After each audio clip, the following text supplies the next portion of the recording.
Welcome to the program. I'm Jeff Schechtman.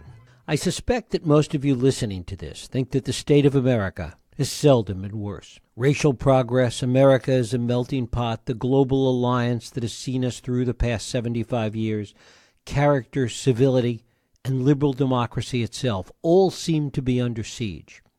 All true. But also true is that we've been here before. There are simply many dark moments in American history. Maybe there's something in our DNA that sets us up for it. But certainly from the Alien and Sedition Acts through the Civil War, the Industrial Revolution, America First, the Great Depression, Jim Crow, the Cold War, and the tyranny of Joe McCarthy, bad things happen to good countries. But each time we have emerged stronger. We have understood that the fault was not in our stars, but in ourselves. And we've reached deep into ourselves for our better angels. But as the pundits on Wall Street ask all the time, is this time different?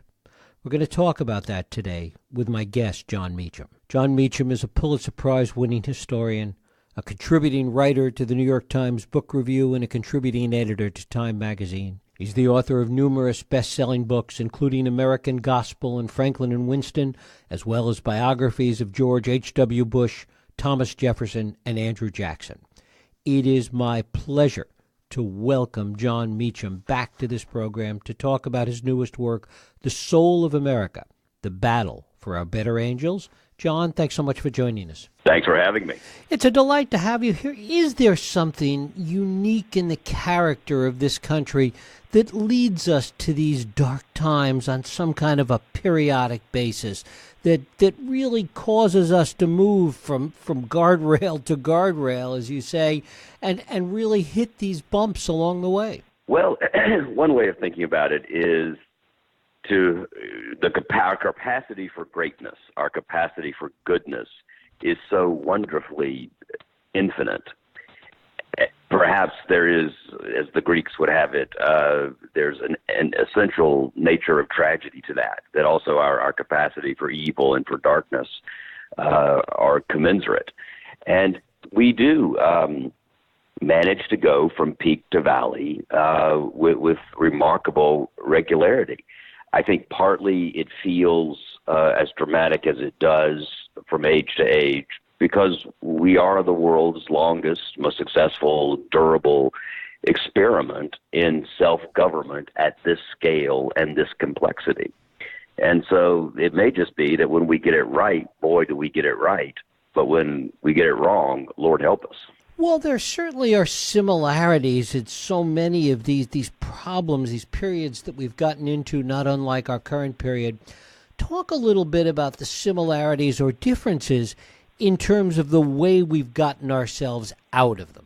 There are a number of institutions in the life of the Republic that in tandem, in some combination, have managed to be rowing in the right direction at a time when the others might be rowing in the wrong direction. That's the presidency, the Congress, the courts, the press, and the people themselves, all of us. And my sense of every era is that as long as you have two or three of those institutions doing the right thing, they'll wear down the bad actors. It may take longer than one would hope, but if you look at civil rights, for instance, you had the courts in many ways leading the way in the 1950s, and slowly but surely, because of the work of the press, the people began to change their minds, and then Lyndon Johnson and the Congress come in after 10 years from Brown and make that happen. That's the cleanest example of what I'm talking about. So you can have the possibility of progress, the great hope of reform, even if the President of the United States seems hopelessly out of sync with that conversation. Andrew Johnson, it happened during Reconstruction. It happened during the Red Scare under Woodrow Wilson. It happened under civil rights from president to president. And so it's not, I'm not saying we've been through it before, so let's calm down and not worry about it. What I'm saying is we've been through it before, so let's figure out what those lessons are, apply them, and get to work. Is there something about the distrust of institutions in this modern era that is somehow different, and the fact that all of the bad actors in all of the institutions seem to be rowing, as you say, in the same direction in this case. Well, yeah, but I mean, yes, but, which is the great historical phrase. You know, the Civil War and Reconstruction, you had half the country didn't believe in the legitimacy of the government itself. Reconstruction was a terrible period where Southerners took up arms again against federal authority. So if we'd been having this conversation 50 years ago today, 46 Americans would have died in Vietnam. That was the daily average casualty rate, not wounded, died. We would have just buried Senator Kennedy. We would have just buried Dr. King.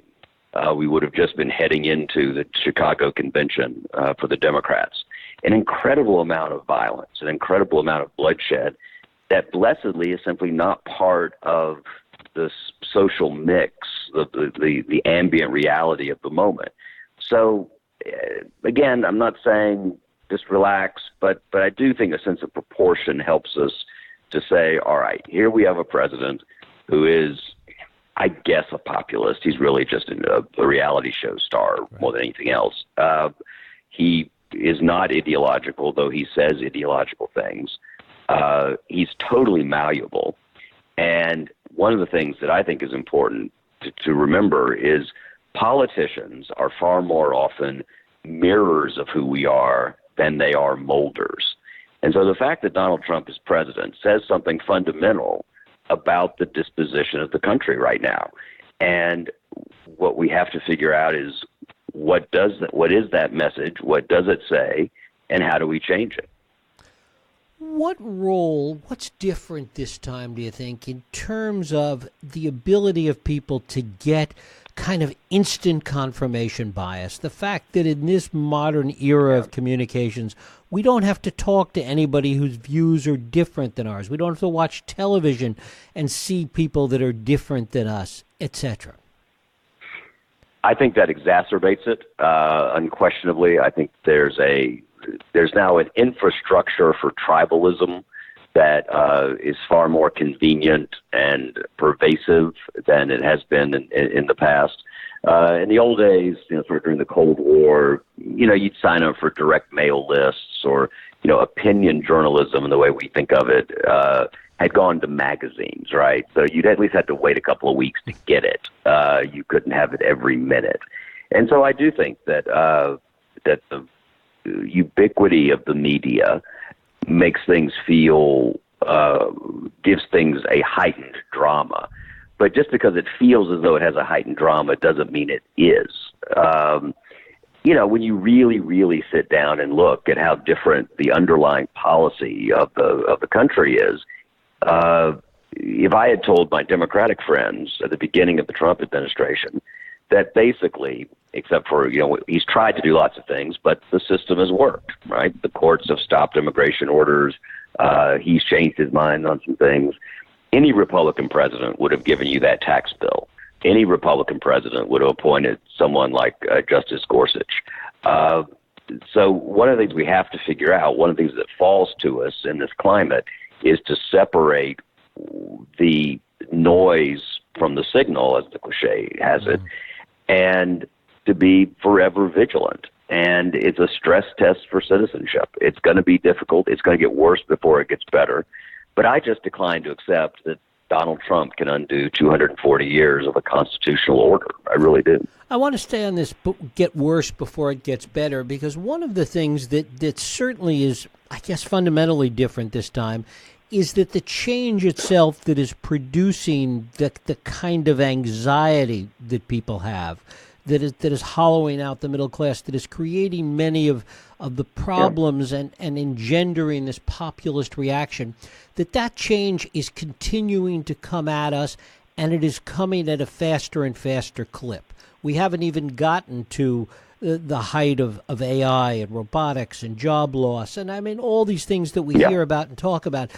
Arguably, that could get worse before it gets better.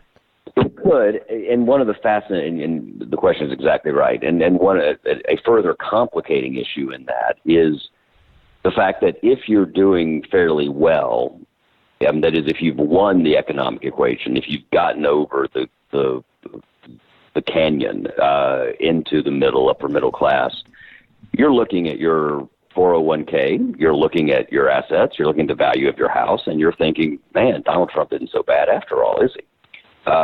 If you're on the other side of that canyon, it's getting ever wider, as you suggest. So to me, it's a fascinating bit of cognitive dissonance. When I have pro-Trump people ask me questions, they'll say, well, isn't it true that unemployment's never been lower? Yeah, it's true. As you say, that's about to change in a significant way because of different structural and technological reasons. But if you're involved in the political conversation at the level that we're assuming people are, many people are, if you're accepting that tribal confirmation bias, if you're totally engaged in what's unfolding, you're probably doing better than the people whose vote made Trump possible, if that makes sense. So I think it's possible that there's yet another fracturing, yet another splintering of the populist cohort that sent Trump to the White House. We're living right now, I think, in kind of the political equivalent of climate change. It's 100 degrees one day, it's 30 degrees the next day. So the people who have not yet made the leap across the canyon into the middle class are going to be, I think, I don't have any real data to support this, but my historical sense tells me they're up for grabs. And it's not crazy to think of them of moving to more of a left-wing populist in relatively soon in the way that they tried the right-wing populist. If the right-wing populist doesn't deliver, maybe they'll try a left-wing one. And so I think we're in for a fairly sustained period of political chaos. What role, in your view, and from a historical perspective, does globalization play in this? The fact that the world is so much more interconnected now, and certainly we've been seeing bits and pieces of this over the past week or two, but just the very nature of the way the world and economies are so interconnected. It's a huge, I think it's the defining issue of the era in the way slavery was in the middle of the 19th century, industrialization, agrarianism to industrialization in the 19th to 20th into the 1920s, the way the survival of capitalism was in the 1930s, globalization, the rapid spread of technology, and its implications are the defining issue of the day. And as you suggested a second ago, we haven't even really begun to wrestle with what it's going to look like in 30 years. We probably know what it's going to look like in 10, I would say, but beyond that, I don't think we do. And that creates, historically, that kind of tectonic change creates the conditions for wild political swings. And it's why that we've been lucky in the United States heretofore to have people at the top of the system who are about managing that change as opposed to exploiting it. And the question going forward is, can we get back to having a president, a congressional leadership that is more about managing the chaos instead of just trying to blow oxygen to make the flames burn brighter? When you talk about exploiting that change, the era that comes most immediately to mind is the era of McCarthyism, where certainly McCarthy didn't create those problems, but was so good at exploiting them.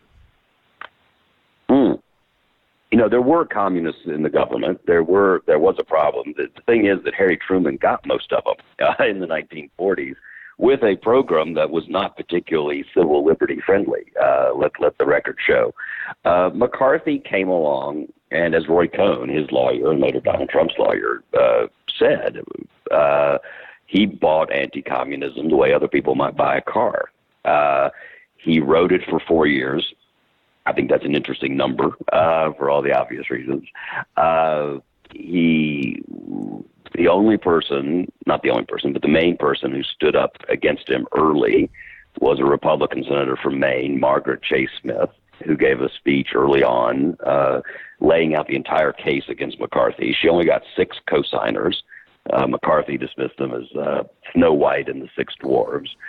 But by the end, the Senate was with her, not with him. And one of the things that gives me some hope here, and again, I'm following Roy Cohn's line of analysis on this, which I never thought I would say that sentence, but his view was that McCarthy simply overplayed his hand and overstayed his welcome, that the country enjoyed the fervor for a while, but in the end exhausted itself, and McCarthy rode television up, and I think ultimately it helped bring him down. Because when they started to see him really up close, they realized this guy that they'd been reading about in the newspapers was not an attractive figure. And I don't think it's impossible that the Trump show gets canceled in the same way. No show lasts forever. It's interesting, though, because it's in that context that somebody made the comment recently that if Richard Nixon had Fox News, he might not have had to resign. Yeah, I need to write a book about this, I guess, or something. I'm puzzled by this because Nixon, well, here's what I'm going. So in our movie tone version of history, which our minds naturally do. I mean, we condense things because that's what we do. You know, there's the break-in, then, Robert Redford does some investigation, and then Nixon gets on the helicopter. Well, there was 26 months of this of the process. The hearings only began in 11 months after the break-in. The Supreme Court ruled that Nixon had to give over the tapes. The thing that if Nixon would have unquestionably survived if he had simply taken Pat Buchanan's advice and destroyed the tapes. That's one of the great odd historical questions forever will be, why did Nixon think that he should not destroy the tapes? I am sure Donald Trump would destroy the tapes. So maybe there's something in this. But, I just think that what we had in Watergate was the same kind of stress test. In many ways, we had the most severe kinds of constitutional questions because they were abuse of power questions. Nixon was using the IRS, he was using the CIA, he was using the FBI for political purposes. And what we'll find out eventually, presumably from Director Mueller, is whether or not we have a similarly severe set of circumstances. Did a presidential campaign knowingly cooperate or accept the help of a foreign power to influence an American election? And right now, that, as Secretary Rumsfeld might say, is a known unknown. You talk about electeds as mirrors or molders. As we look at the current crisis and we look at similar crises historically, is the solution, or traditionally, do the solutions come from the top down? How critical is charismatic leadership even to working our way out of these problems as opposed to grassroots effectiveness? Oh, I think it's a mysterious and wonderful interplay, and it's almost impossible to figure out exactly how that works. That's the mystery of democratic, lowercase d, leadership.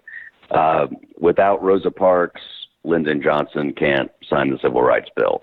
Without John Lewis, Lyndon Johnson can't sign the Voting Rights Act. Without W.E.B. Du Bois and without William Monroe Trotter and people Frederick Douglass, people whose names that we should remember but largely don't.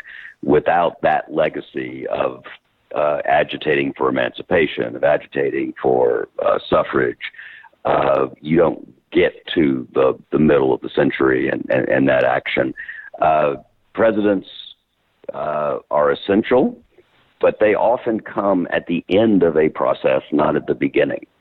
And I think that to me is one of the things that should give us the most hope is, President Johnson was the conductor, I guess, pick your metaphor, of a symphony that had been gathering strength since Appomattox.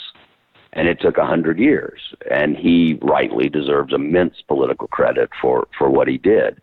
But he did it because other people had been willing to give their lives on the streets of Mississippi and Alabama and Georgia and places throughout the South in order to underscore the yawning and tragic gap between what Americans say we believe and what we actually put into action.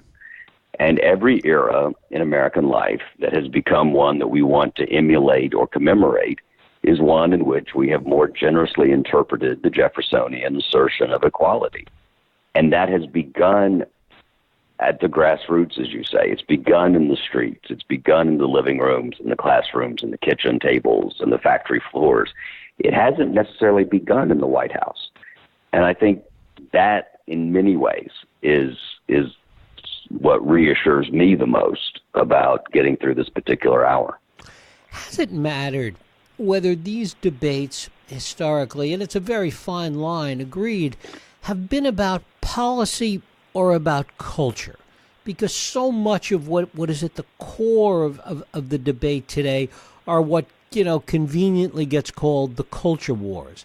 And it strays from the politics and the policy sometimes. Well, that's the nature of life in a republic. These things are almost inextricably intertwined. We tend to, I don't know, we either politicize the culture or acculturate the politics. I don't know which it would be, or perhaps both. It has to do with, and the framers understood this, it has to do with the collection of manners and morals. It's not just about Medicare Part B. It's not just about a particular kind of visa system. There are values and worldviews that find specific manifestation in certain policy questions. And the presidency in particular is especially important in that, because the disposition of heart and mind and tone that the president sets has an outsized effect on those values and that culture. And I think that's why, from the very beginning, John Adams understood this. He wrote before, I think even before the Constitutional Convention, but certainly in that period, he wrote that the first character, meaning the president, would be the object of all eyes and all consideration. There's this myth that the founders would never have understood how powerful the president was. I don't really think that's true. I think they did understand it, at least in the sense we're talking about it. They understood that having a single chief, because they understood monarchy, would have a discernible effect on hearts and minds. And that's why it matters so much who we send there, because I think the Greeks were right. I think character is destiny. Character is fate. In our most contentious moments, oftentimes the character and again, disposition of the president has mattered enormously. Having Franklin Roosevelt, who was very skilled at having an ambivalent relationship with the truth, was actually enormously helpful to us as we prepared for World War II. Having Dwight Eisenhower, who had understood what the costs of combat were, understood war, gave us a president in the 1950s who we didn't lose a single soldier in combat when Dwight Eisenhower was president of the United States. It's almost impossible to think about that in the 1950s. Jack Kennedy was able to learn from his mistakes between the Bay of Pigs and the Cuban Missile Crisis. It helped us get through the great showdown in October 1962. Character matters, and that's why presidential elections matter. They're not dispositive. I mean, that's not the only thing that matters, but in the life of the republic, our conduct, yours and mine, plus whom we decide to give ultimate power to, the interplay between those two forces is what shapes who we are. It is the interplay, it seems, between the character of the country at a given time and the character of its leaders and the way that they are or are not in sync at any given time. Yes, and that's the question of leadership, right? It's the question of because they have to be somewhat in sync for them to get to power. That's the baseline, right? So they win an election, and then the presidents who are able to reach beyond their base are the ones we remember. They're the ones we honor. They're the ones we want to emulate. And if you're a president who wins with 46, 47, 48% of the vote, and you only govern for that 46, 47, 48%, you're not going to rise to that level of the historical ranks of people that we want to be like and to have more of. And I think that's one of the challenges that faces President Trump. And finally, Jon, what is it that could happen within the current framework, the current context, that would make you more concerned rather than less about coming out of this, about the fate of the republic? Great question. I think if the president attempted to remove a judge, postpone an election of some kind,